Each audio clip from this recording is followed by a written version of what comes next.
Good morning, children. I am S.R. Yadav, your English teacher. Today we are going to study part 2 of An Alien Hand. This is your chapter number 10th. Let us see what Jayant Narlikar has written in this science fiction later on. When Tilu wished that he was going to join as his team in his father's team, actually next day what happens, Tilu's father, when he went to his work, uh, he found that there was a great excitement in his office, in his control room.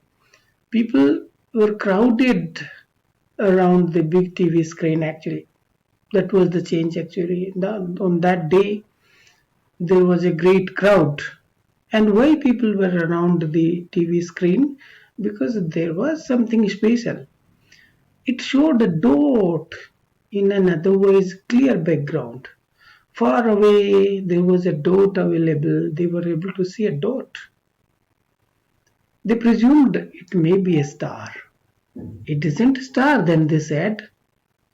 It isn't a star. It cannot be a star. The dead dot cannot be a star because it is changing its position.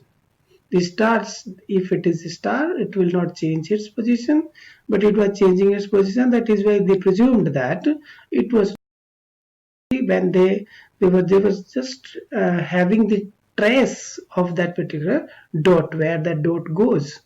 It was just heading towards them, and the supervisor of the shift which was handing over the duties said explained like this that there was a dot, it was heading towards us, it cannot be a star.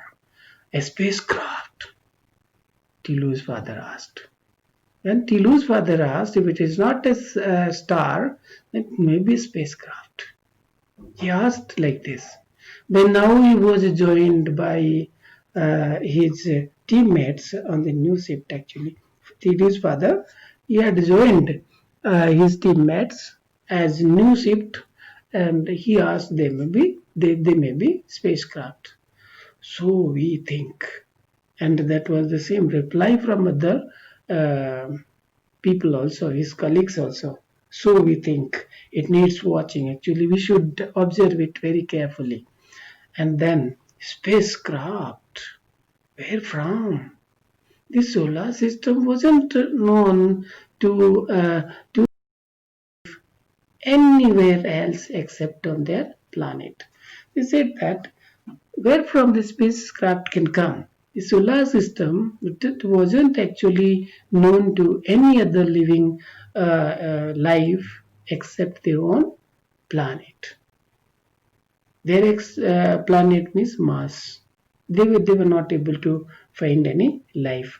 And then there was a suspense that where from this spacecraft may be.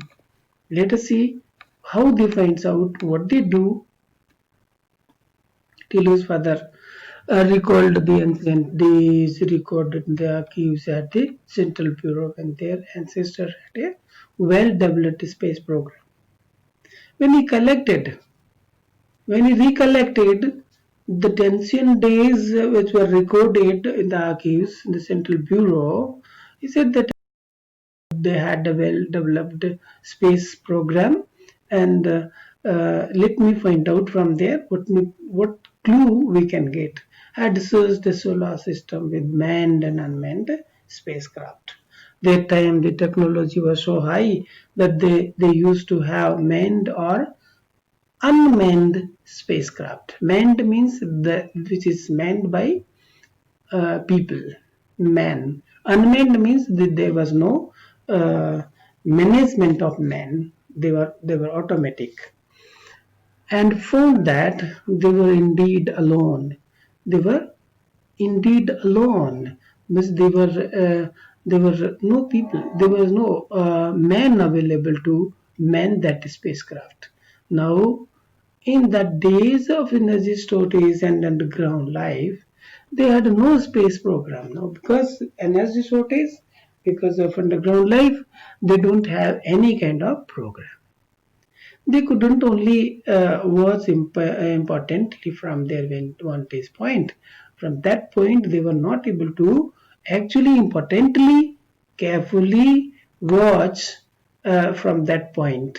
Who were those strangers actually? Who were those strangers? That was only the doubt. So they wanted to find out.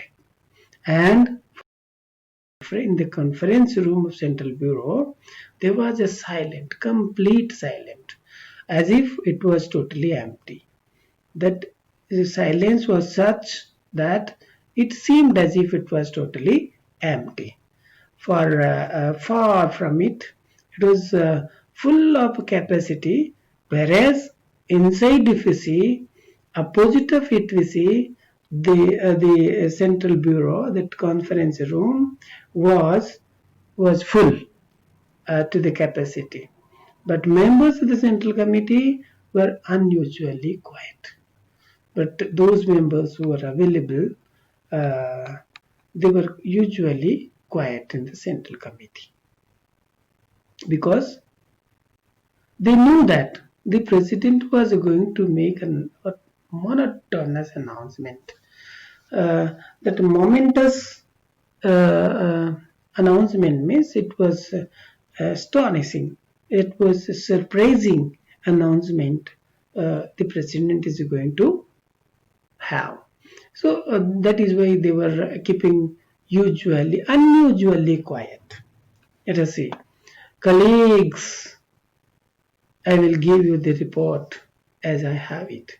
That was the announcement from, that was the momentous announcement from the president that he had some report that he wanted to share with the colleagues. While he says that while I speak, there may be change in the situation because I'm informing you about the latest situation. But while I speak to you, there may be a change in the situation. The president paused to get his papers in arrangement, and then he continued. And after that, he continued. And what he continues, he says like this: that there were two spacecraft which were approaching to them.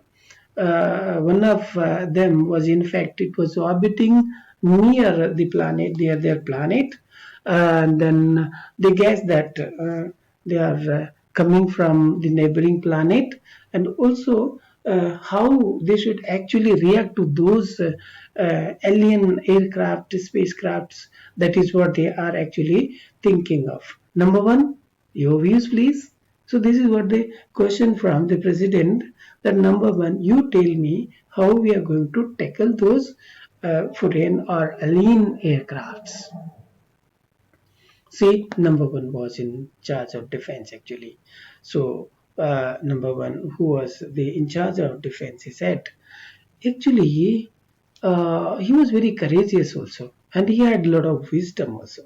But he said, sir, if we wish, we can totally destroy them in the space itself with our missiles. Actually, by using our missiles, we can destroy the space itself. But it won't be wise enough. It won't be wise enough. Let us see what. We do not have the capacity to render these spacecraft unoperational in space. Actually, that is what they are lagging. That is what the drawback is.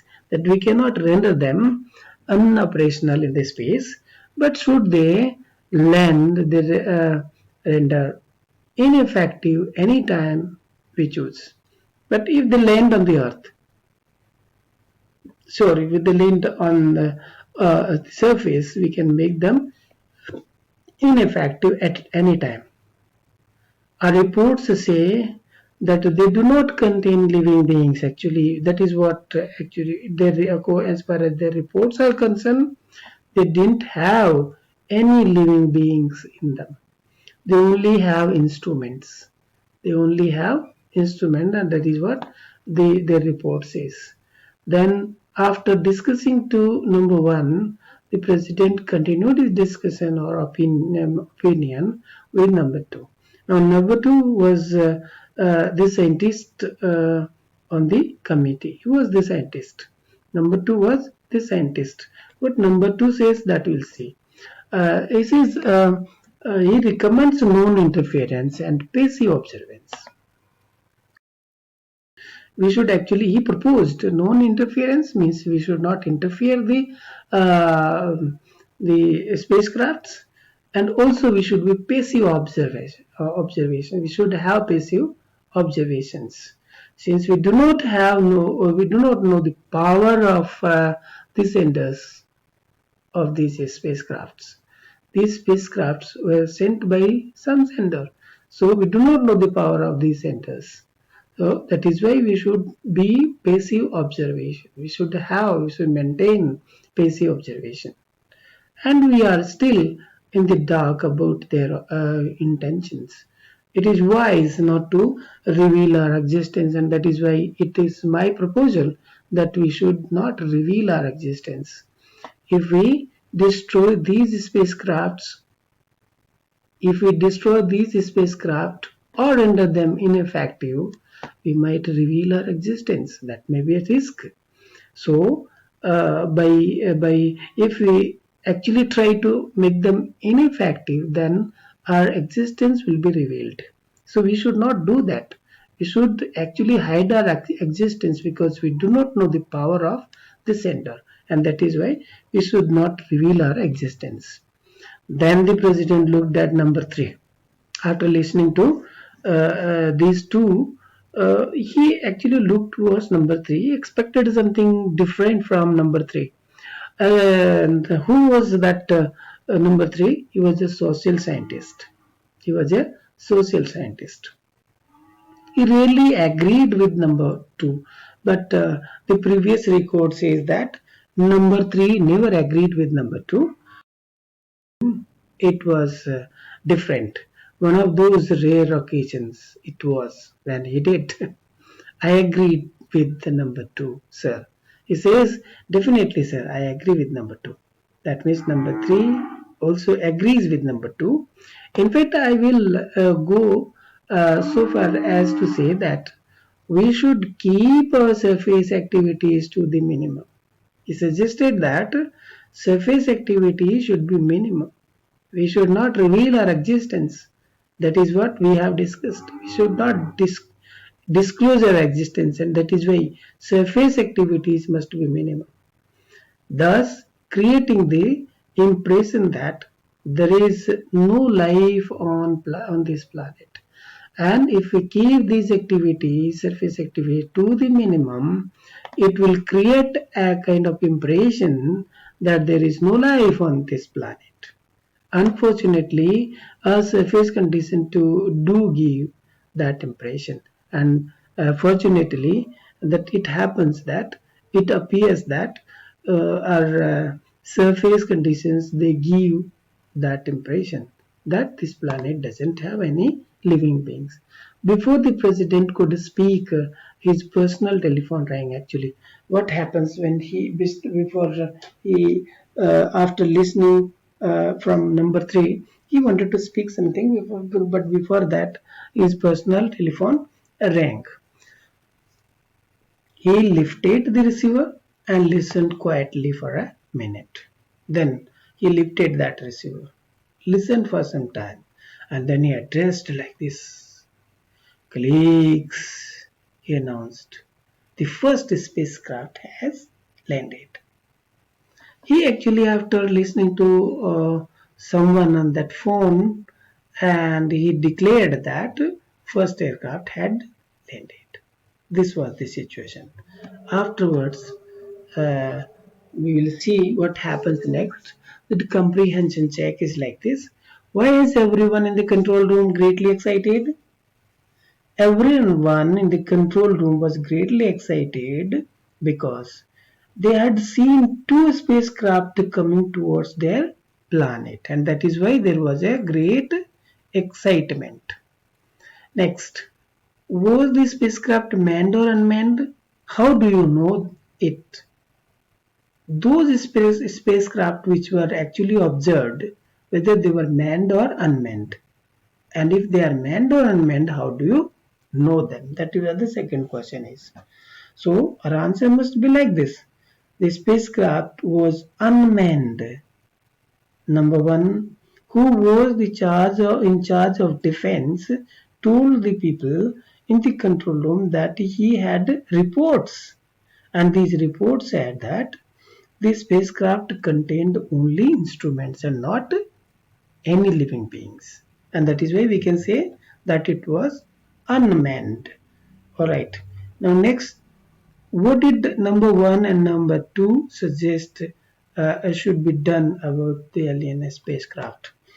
Actually, number one and number two suggested non-interference and passive observance in the matters of the alien spacecraft. Actually, they suggested that we should be passive observant and we should not disturb and we should not reveal our existence. And this is how we have ended part two, and we'll see part three in the next class. Thank you and have a nice day.